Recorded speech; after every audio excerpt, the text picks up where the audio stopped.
Petit. Et but. Oh, chute. Oh, une grosse chute ici à droite de la route. Oh, Zinedine. Oh non, pas ça. Pas aujourd'hui, pas maintenant, pas après tout ce que tu as fait. Allez. Chapuis, comme un grand, comme un Allez, champion il peut, qu'il est. allez. Il va le faire, il va faire marche tranquille au championnat du monde de Paris. Je crois qu'après avoir vu ça, on peut mourir tranquille. Enfin, le plus tard possible, mais on peut. Salut Pascal. C'est super.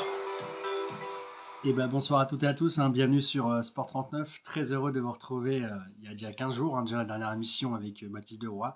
Donc on enchaîne avec un nouvel invité, une belle histoire à vous raconter, un beau projet.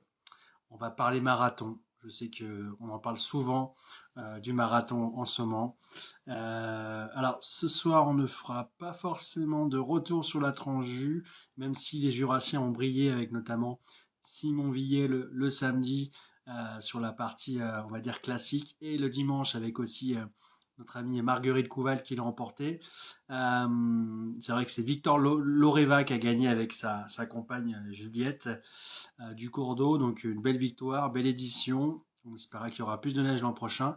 Juste avant d'avoir notre invité, et on parlera de marathon bien évidemment, et je salue nos amis du Trail d'Herculé. Trois infos très importantes qui sont sorties il y a quelques heures, quelques jours également, mais je voulais revenir sur 3 points importants. Le premier, c'est tout chaud, c'est sorti il y a quelques heures dans le Progrès. Gros scandale pour Jura Moré en tennis de table en Pro A. Ils ont appris la semaine dernière que le match gagné contre l'entente Nîmes-Montpellier Adol a été perdu sur tapis vert parce qu'ils ont fait jouer le joueur chinois Sun Wen qui appartient aussi à une autre équipe en Chine qui dispute le championnat chinois. C'est interdit. Donc le club a été sanctionné. Ce qui pose question, c'est que d'autres joueurs des autres équipes de Pro A ont également des joueurs qui jouent dans d'autres championnats étrangers et là, ça ne pose pas de problème. Donc c'est pour ça que ça pose question, affaire à suivre. Mais en tout cas, le club a décidé de ne pas jouer le match prévu demain à la Romagne, ni celui de ce vendredi face à Hennebont. Donc affaire à suivre, mais malheureusement les déboires de Jura Moré cette année vont continuer, même si sportivement ils sont en tête du championnat, avant bien sûr ce retrait de points. 2 autres actus, 3 même. Le handball avec la victoire de Chaussin dans le derby ce week-end en national 3 du côté de Lons. Voilà, j'ai pas le score en tête, mais victoire de la convention d'Olchaussin. Très belle victoire également pour les basketteurs de Lons. Ils ont fait tomber le leader de leur poule à domicile avec 1 point seulement d'avance, mais ça a été un match de dingue apparemment. Et bien sûr, Cocorico, on va terminer sur la bonne note. C'est la victoire bien sûr d'Arthur Bouquier au tennis, au Challenger de Lille. Un exploit pour quand même le joueur qui est plus de 450 au classement ATP, qui était issu de qualification, donc il a déjà réussi à sortir de cette phase toujours délicate. Il a tapé Benjamin Bonzi, qui doit être 62-66e mondial en quart de finale, donc grosse perf. Ensuite, il a été bon en demi-finale, et sur la finale, malheureusement, face à Lucas Pouille, un grand joueur français que vous connaissez, Arthur s'est imposé suite à l'abandon du joueur avec rupture du tendon d'Achille. Il s'est fait d'ailleurs opérer aujourd'hui, donc on lui souhaite un prompt rétablissement à Lucas Pouille. Voilà. Et les U18 Elite contre Roanne en basket, très très belle performance également. En tout cas, on parlait du marathon de Barcelone, je vous partage les stories, on arrive sur la moitié de la prépa. Il y en a un, lui il fait pas un seul marathon, il va en faire 42. On va le recevoir tout de suite, c'est Paul Fontaine, un conférencier, il nous vient de Saint-Aubin, on l'a déjà eu il y a quelques années sur le média, donc c'est un plaisir de le retrouver ce soir. On lance le live, n'hésitez pas à poser des questions si vous le souhaitez, à peu près pour 20 minutes, et on est parti avec Paul. Et je salue mon ami Jérôme. Alors, il n'est toujours pas là. Alors.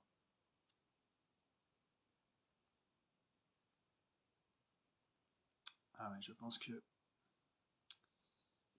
Alors, attendez, je vais lui faire un message.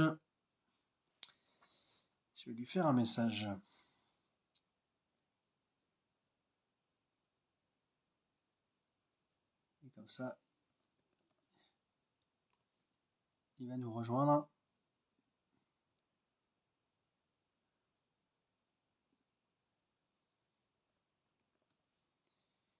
Alors. Est-ce qu'il nous a rejoint? J'attends. Je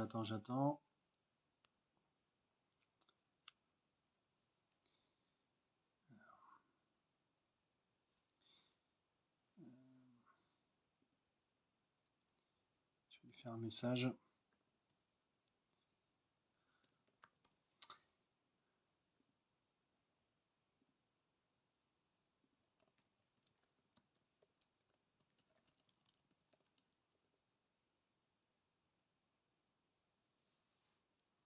Alors, est-ce qu'il est là? Je suis désolé, ça demande un petit peu de temps. Je pense qu'il n'avait pas compris que c'était sur ce live Insta. Je pensais que, en plus, il avait déjà participé, donc je pensais que c'était clair pour lui. Mais apparemment, ce n'est pas le cas, mais ça va vite arriver, je vous inquiétez pas. Je pense qu'il a dû avoir un petit souci également. On va le rejoindre d'ici quelques instants. Je vais lui faire un deuxième message et il va arriver. Alors, 1100 inscrits sur 1800, c'est pas mal hein, pour le trade herculé. On est loin encore des 1800, mais c'est quand même un bon début. On a quelques mois encore, hein, plus de 2 mois. Donc voilà, à voir ce qu'il en est. Alors, Paul, je vais lui faire un message.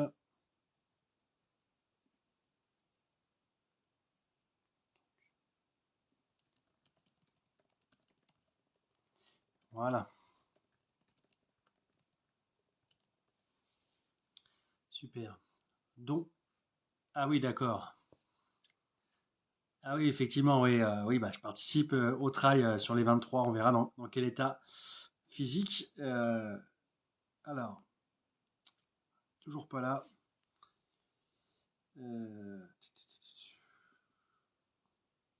Un chiffre intéressant, effectivement. Merci pour les éléments. 2,5 fois de plus que les autres années. Donc, tant mieux si ça progresse.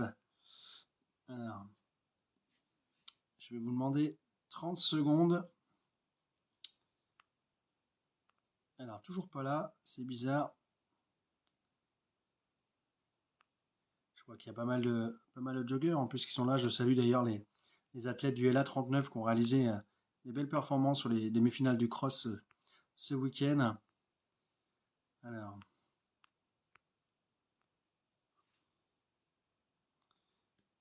je vais essayer de voir. Maintenant, je ne peux pas prendre le téléphone parce que je l'ai là. Je vais faire un message.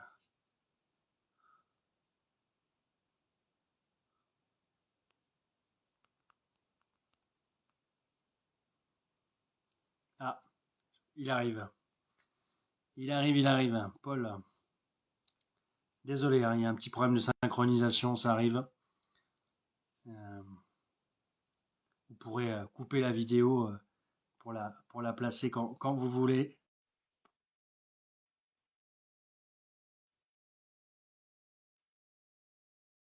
Allez, c'est parti. Si ça marche, bien évidemment. Allez.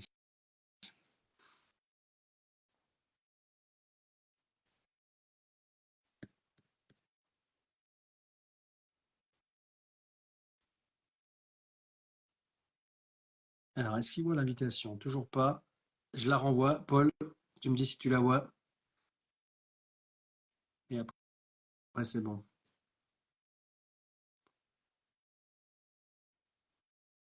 Ça marche toujours pas.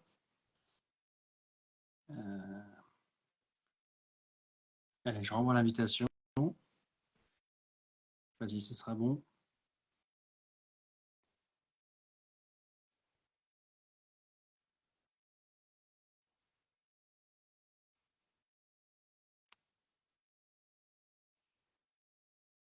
Alors, je suis désolé. C'est toujours un peu laborieux. Je ne comprends pas du tout pourquoi ça fait ça. Allez, je renvoie l'invitation. Est-ce que cette fois-ci, il va la voir? Ah, ça marche. Ça y est, Paul. ça fonctionne. Ça va, Quentin? On y arrive. Ça va et Ouais. toi? Alors, je ne sais pas si on était mal coordonné ou pas, mais je pensais que tu étais clair dans dans l'interview vidéo sur Insta, mais il y a dû y avoir un petit loupé de ma part. Je m'en excuse Oui, on s'est auprès mal de tout le compris. monde. Le C'est pas principal, grave. c'est qu'on est là.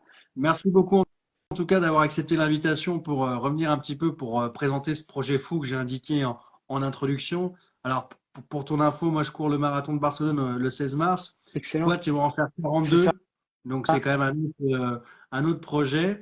Avant de revenir un petit peu là-dessus, en quelques minutes, je voulais revenir pour celles et ceux qui ne te connaissent pas un petit peu sur ton parcours.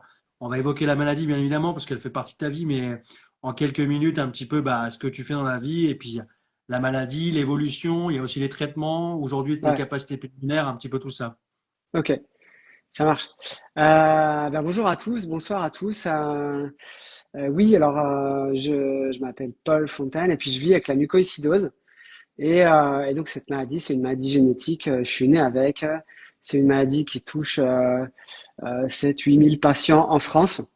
J'ai la chance d'avoir un degré d'atteinte de cette maladie qui est assez léger par rapport à certains bébés qui sont obligés de naître prématurément parce qu'ils sont en train de faire une occlusion intestinale. Puis j'ai la chance ouais, d'avoir un degré de maladie qui me permet de faire aussi tout ce que je fais sportivement. Ça, c'est pas donné à tout le monde. Et donc, c'est une maladie qui touche le système respiratoire et le système digestif. En fait, c'est toutes les sécrétions du corps qui sont épaissies parce qu'il y a une erreur sur le chromosome 7. Ce chromosome 7, cette erreur entraîne une malformation de la protéine CFTR qui sert à fluidifier le mucus à l'intérieur des poumons. Et donc le mucus chez moi, à la base, il est plus épais, donc il y a des poussières, des bactéries, du staphylocoque, des cochonneries comme ça qui se mettent dedans. Et puis tout ça, ça s'accumule. La maladie crée un encombrement bronchique permanent, une diminution progressive de la capacité respiratoire, avec à terme en fait, jusqu'à maintenant, c'est c'est la greffe de poumon en fait. Quand on arrive à 15-20% de capacité respiratoire. Et en fait, moi, ça fait 10 ans que que je me suis battu comme un ouf en fait. Pour la vie. Je me suis battu pour la vie. Et puis, dans ma façon de me présenter aussi, moi, je suis Paul, je suis pas malade et je vis avec. C'est important pour moi de me présenter comme ça. Et je mène un combat pour la vie, en effet.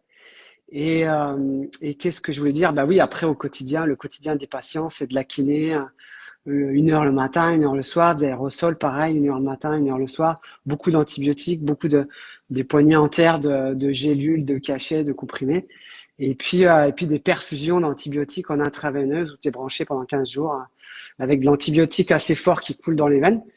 Donc ça, c'est pour l'aspect respiratoire. Et au niveau digestif, c'est un petit peu pareil dans le sens où c'est les sécrétions au niveau du pancréas qui sont épaissies. Et du coup, tout ce qui sert à digérer les oméga 3, les vitamines et tous ces trucs super cool pour le corps, ça va pas au bon endroit dans l'intestin. Donc ça reste qui est bloqué. Et d'où le fait que je sois bien fit et en plus du fait de faire du sport. Voilà.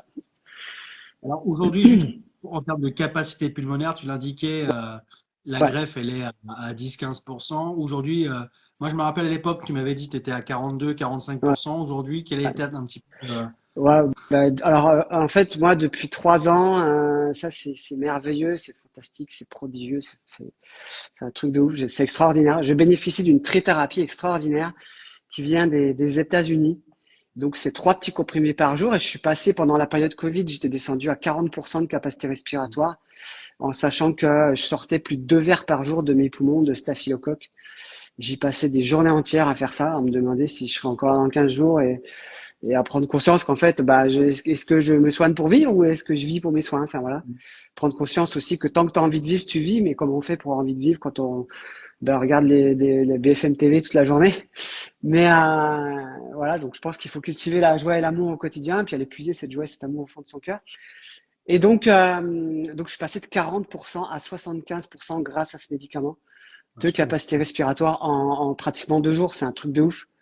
Donc aujourd'hui, depuis 3 ans, mes poumons sont clean de chez clean. Je vais infiniment mieux. J'ai gagné énormément de temps et d'énergie au quotidien. Et puis même ça fait très bizarre d'aller bien comme ça. Et en tout cas, ça a commencé par me faire très bizarre. Et puis j'ai répondu à de nombreux projets là depuis 3 ans. Il y a eu le Kilimandjaro, il y a eu cette traversée des Alpes à pied que j'ai fait en autonomie, 600 km, 40 000 D+, avec donc 40 000 mètres de dénivelé positif, avec mon sac à dos, ma tente, mon réchaud, mon panneau solaire, en 23 jours. Il y a eu la traversée des Pyrénées aussi, aux 2 tiers. Et puis bah, à l'automne, là, c'était le Toubkal, enfin plusieurs marathons encore, des trails, beaucoup de choses là depuis 3 ans et tout ça qui s'accélère très très fort. Juste pour terminer sur la partie médicale, le traitement que tu bénéficies, il peut être dupliqué à d'autres malades ou c'est ta patte, enfin, c'est ton, il est adapté à toi ou ça peut être dupliqué pour d'autres malades pour avoir ce traitement parce qu'on voit les effets tout de suite, quoi. Ouais, c'est un truc de ouf.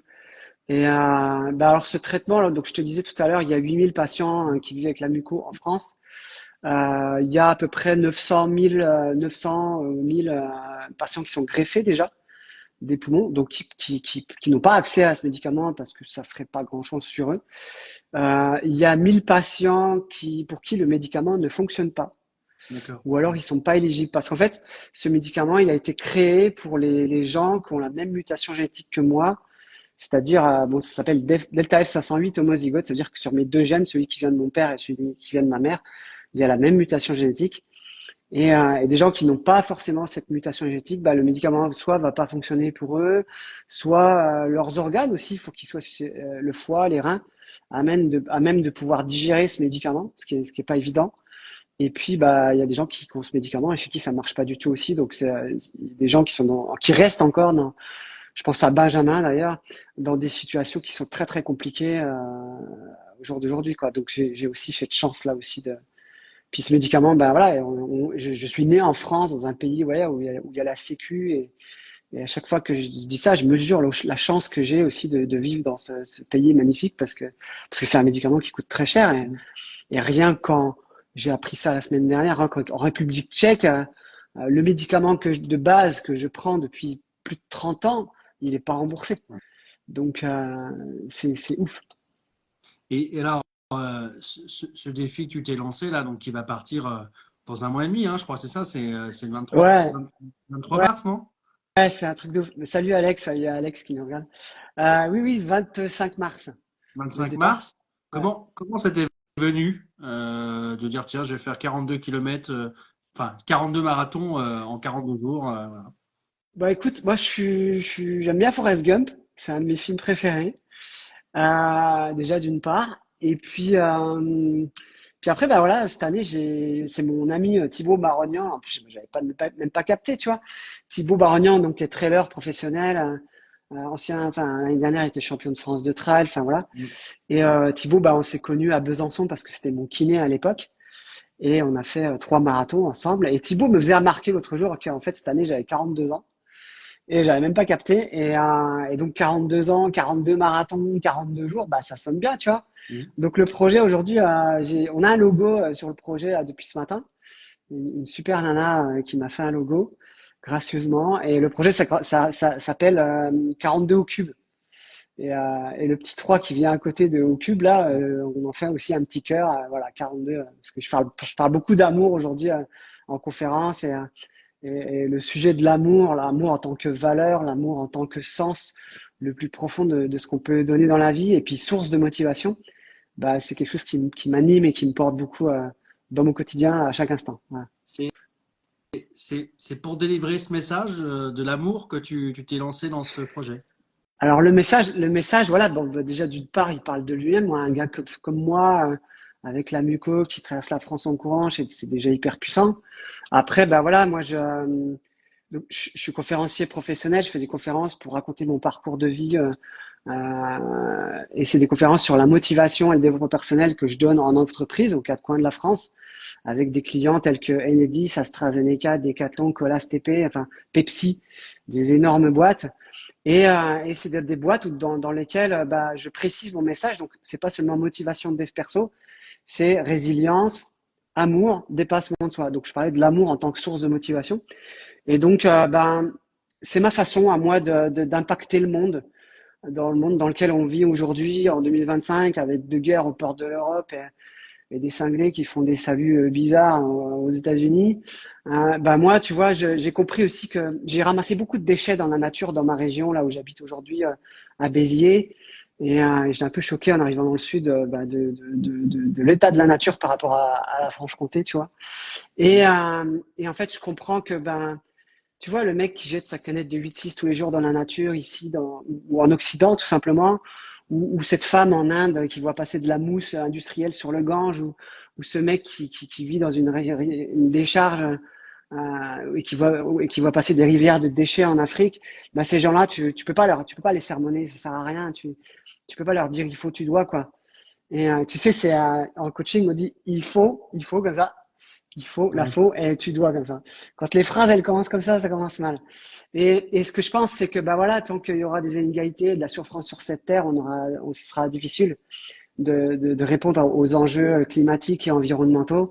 Et moi, je pense que bah pour ça, la seule solution, en tout cas, si tant est que le monde est à sauver, bon, je pense que c'est surtout l'humain qui est à sauver, mais c'est l'amour qui nous aidera et c'est pas en fabriquant des abeilles drones ou en tapant des trucs sur ChatGPT qu'on va y arriver, quoi.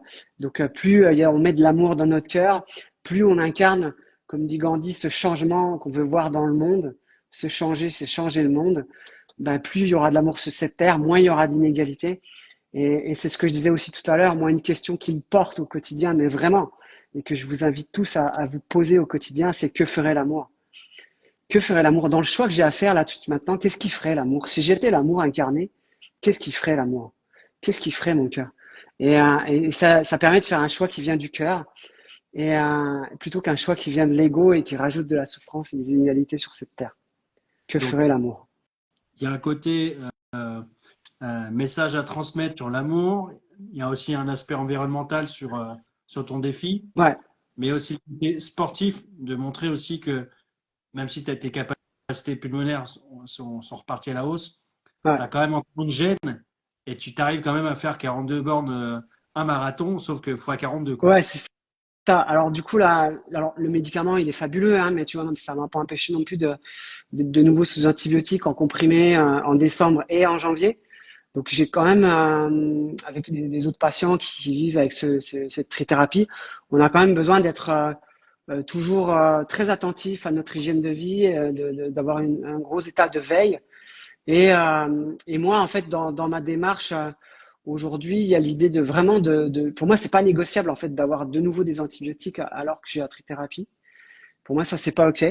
Donc, bah, ça fait bon, je suis certifié prof de Ashtanga Yoga là depuis le mois de juin l'année dernière. Donc, je fais du yoga pour moi. J'ai fait 2 ans de formation pour ça. Et puis, je me fais beaucoup de méditation aussi. Là, je viens de pas sortir entre Noël et le Nouvel An, j'ai fait 10 jours de retraite de méditation au nord de Lyon, hein, dans un château qui s'appelle Hridaya Yoga. Et donc, je travaille beaucoup sur ces 2 aspects-là aussi. Et le projet, pour moi, il est complètement corrélé à ma pratique du yoga et de la méditation. C'est un projet où la spiritualité est totalement imbriquée dans ce rapport au corps. C'est un projet à la fois physique, le matin où je vais courir pendant 4-5 heures, et l'après-midi, yoga, méditation, sieste, hydratation et rien d'autre, quoi. Et c'est un projet voilà où d'un point de vue médiatique, là, je suis en train de brancher plein de gens pour essayer de faire un film un film documentaire de cette aventure qui sera diffusé dans les festivals de films. Et donc il y a dans ce projet, il y a la partie émergée de l'iceberg qui est l'aspect sportif, mais toute la partie immergée qui raconte un peu mon histoire et ce cheminement en dev perso qui m'accompagne depuis 10 ans. Et je reviens encore une fois sur ce petit sujet par rapport à l'amour. Pourquoi je parle d'amour aussi? Parce qu'en fait, depuis 10 ans que j'ai couru tous ces marathons, gravi le Mont Blanc et compagnie, si tu veux, j'ai compris à un moment donné, c'était en 2013, mon premier marathon, que si tu as 10 raisons de faire ce que tu fais, tu seras forcément 10 fois plus motivé. Donc c'est à moi, à ce moment-là, d'aller chercher les 10 raisons au plus profond de mes tripes, au plus profond de mon cœur. C'est pas les 10 raisons que je vais noter sur un calepin, sur un coin de table dans 5 minutes. C'est les 10 raisons qui viennent du plus profond de moi et que j'ai mis peut-être si loin à coucher, tu vois. Et à force de chercher du sens dans ma pratique sportive au quotidien, parce qu'en fait, la base, c'est ça, c'est qu'en fait, j'avais besoin, c'était vital, c'était une question de vie ou de mort pour moi de faire tout ce sport depuis 10 ans. J'avais besoin de faire du sport toute l'année, qu'il pleuve, qu'il vente, qu'il neige entre Besançon et Havane. Et de tousser, cracher, expectorer, sortir ce mucus infecté au quotidien. Et je me sentais comme Sisyphe, là, ce personnage de la mythologie grecque qui monte ce rocher en haut de la montagne tous les jours. Ben, moi, tous les jours, il fallait que je nettoie mes poumons. Et donc, le marathon, le Mont Blanc derrière, tous ces défis, c'était juste la cerise sur gâteau de quelque chose enfin, le sens que je donnais à mon combat pour la vie au quotidien. Et donc, à force de chercher du sens, ben voilà, dans tous ces défis et dans ce combat au quotidien, surtout quand ça a été aussi très très compliqué pendant la période Covid, et ben j'en suis arrivé à l'idée d'abord que de chercher à être aligné sur mes valeurs, d'essayer d'incarner mes valeurs, l'amour, l'espoir, la vérité à chaque instant, dans chacun de mes souffles, dans chacun de mes rapports aux autres et au monde. Et puis, ben, j'en suis arrivé aussi à la conclusion qu'en fait, la seule et unique vraie raison de faire les choses dans la vie, c'est ce qui vient du cœur, c'est ce qui me fout les poils, ce qui me fait vibrer, ce qui me fout la chair de poule. C'est la belle idée que j'ai en tête, qui me prend aux tripes et qui me fait couler des larmes parce qu'en fait, je me dis, putain, ce serait tellement beau si je faisais ça. Et je pense que la vie, c'est uniquement fait pour ça. La vie, c'est fait pour réaliser ses rêves. C'est fait pour se faire kiffer. La seule chose à faire, la seule chose qu'on a à faire dans la vie, c'est d'être heureux. C'est d'être dans la joie, de vivre dans cette joie et cet amour, d'incarner ça au quotidien, dans chacun de nos actes, dans notre façon de consommer aussi. Et c'est tout ce qu'on a à faire, de prendre soin de nous et d'avoir des yeux qui pétillent. Moi, mon objectif, c'est de briller comme un soleil, c'est de mourir avec le sourire, c'est de respirer à 100%. Je cherche à atteindre les 100% de capacité respiratoire au travers de la méditation et du yoga et de tout ça. Et parce que je sais qu'en fait, ce qui me limite encore aujourd'hui, c'est beaucoup de l'inflammation. Donc, je suis dans toutes ces démarches-là et dans une dimension très, très, très spirituelle aussi, quoi. Et tu auras tes soins à faire aussi dans ces 42 jours tout quotidien, quoi, dans tout ça. Oui, carrément. Donc, c'est ce que je te disais, ouais. Donc, méditation, yoga, pour moi, ça fait partie c'est mes soins. Alors après, là, depuis 3 ans, j'ai beaucoup, beaucoup moins de soins qu'avant. La quantité de médicaments, de gélules, de comprimés. Là, je fais plus d'aérosols. Enfin, c'est considérablement, j'ai gagné énormément de temps par rapport à ça. Comment on se prépare physiquement pour une telle aventure? Eh ben, écoute, on court 10 bornes, 15 bornes tous les jours. Et je continue donc, grosse pratique au niveau de mon yoga là pour gagner encore un petit peu de souplesse avant l'événement. Et parce qu'en fait, bah, je me rends compte que, alors, si tu veux, l'année dernière au mois d'août, et c'est ça aussi qui me permet d'envisager ce projet, c'est que j'ai couru 3 marathons en 3 jours. J'habite à Béziers aujourd'hui et je vais jusqu'à la mer en courant, puis je reviens, ça me fait 41 km. Et en fait, vendredi, samedi, dimanche, début août, là, j'ai couru 3 marathons. Je me suis dit, bah, ça passe en fait. Puis je suis encore sorti le samedi soir et le dimanche soir. Donc je me dis, bah cool. Et il faisait 35 degrés. Après, pour mon anniversaire, c'était le 21 septembre, c'était le World Cleanup Day. Puis en même temps, il y avait un clean-up là qui était organisé avec Projet Rescue Océan ici à Béziers. Et moi, je me suis tapé le trip d'aller courir depuis Valras-Plage et d'aller jusqu'au sommet du Caroux. Ça fait 2000 D+, et 70 km. Et ça passe aussi, en fait. Et puis, bah, la montagne, la traversée des Alpes, la traversée des Pyrénées, bah, c'est pareil, en fait. C'est-à-dire que c'est 23 jours où, en fait, je faisais 30 bornes par jour avec 15 kilos sur le dos. Et puis, je montais 2000 D+. Donc, en fait, je me dis, bah, même si, à un certain moment dans cette aventure de 42 jours, demain, je suis fatigué, bah, je peux très bien le faire en marchant avec juste mon téléphone et 2 flasques de 250 ml de flotte sur le dos, ça devrait aller. 40 bornes à la journée avec des petites chaussures bien légères, ça n'a rien à voir avec la montagne. Donc voilà, je continue à beaucoup courir, beaucoup de yoga et puis prendre soin de moi au quotidien avec une bonne alimentation et voilà. Donc 4-5 heures de course le matin pendant 42 jours. Ouais. Ça te fait pas peur? T'as pas de. Si. Alors tu parlais de marcher, mais Ouais. ça c'est faisable. Mais Ouais. de le faire en courant ou en trottinant, c'est autre chose. Bah, l'aspect marche à pied, ça me fait un peu peur. Enfin, l'aspect marche à pied, c'est le moyen de me rassurer, tu vois. Mais je t'avoue que c'est un projet quand même qui me fait peur et je pense que si tu veux, quand on a un rêve dans la vie ou un objectif très très fort, je pense qu'il y a toujours de la peur. Il y a toujours de la peur. Et il y avait le Vendée Globe, si tu veux, au mois de novembre, là, les mecs, quand ils partent, les nanas, quand elles partent, Violet d'Orange qui est arrivée hier. Bah, d'ailleurs, tu vois, je pensais à ça, c'est que elle a marqué une petite pause avant de passer le Cap Horn, quoi, parce qu'il y avait une énorme tempête et elle avait peur.